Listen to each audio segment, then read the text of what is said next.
This is Coffee with God, and let us begin this day with the Word of God. A reading from the Holy Gospel according to Matthew, chapter 22, verses 34 to 40. The passage is taken from the Message version of the Bible. When the Pharisees heard how he had bested the Sadducees, they gathered their forces for an assault. One of their religion scholars spoke for them, posing a question they hoped would show him up. "Teacher, which command in God's law is the most important?" Jesus said, "Love the Lord your God with all your passion and prayer and intelligence. This is the most important, the first on any list. But there is a second to set alongside it. Love others as well as you love yourself. These two commands are pegs. Everything in God's law and the prophets hangs from them." The Gospel of the Lord.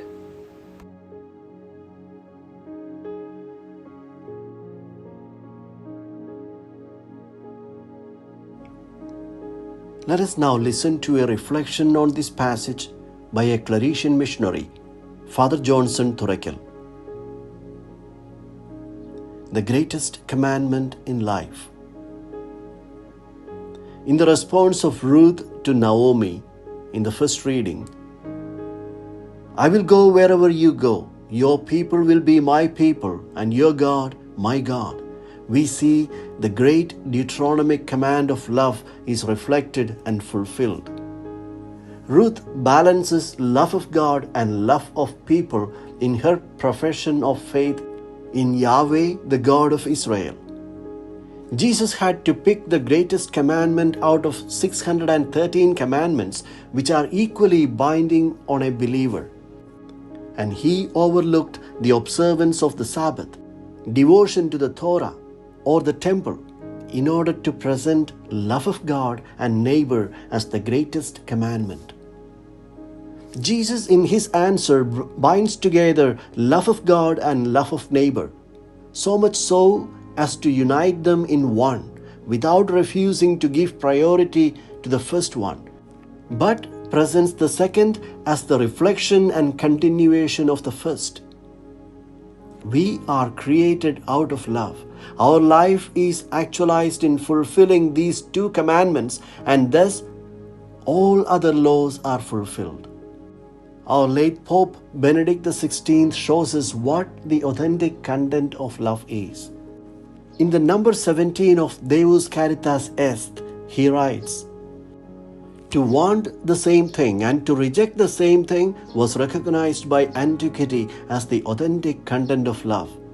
The one becomes similar to the other, and this leads to community of will and thought."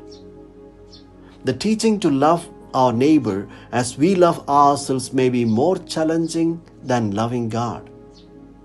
The love for neighbor often stretches us in uncomfortable ways. Therefore, the Christian love is challenging and demanding. It is mission-oriented love that includes all people. Christian love is unconditional towards others, friends and enemies alike. What do I consider as the greatest commandment for my life? Do I have the courage to prioritize the expression of faith by moving away from mere externals and moving towards the substantial? We are created out of love. It is actualized in loving the Creator and our brothers and sisters with all our heart. God is love, says John, and whoever abides in love abides in God, and God abides in him, we read in the first letter of St. John chapter 4. And as St. Paul says, without love, everything else in life becomes merely booming gongs or clanging cymbals, profiting us nothing. How do I practice it in everyday life?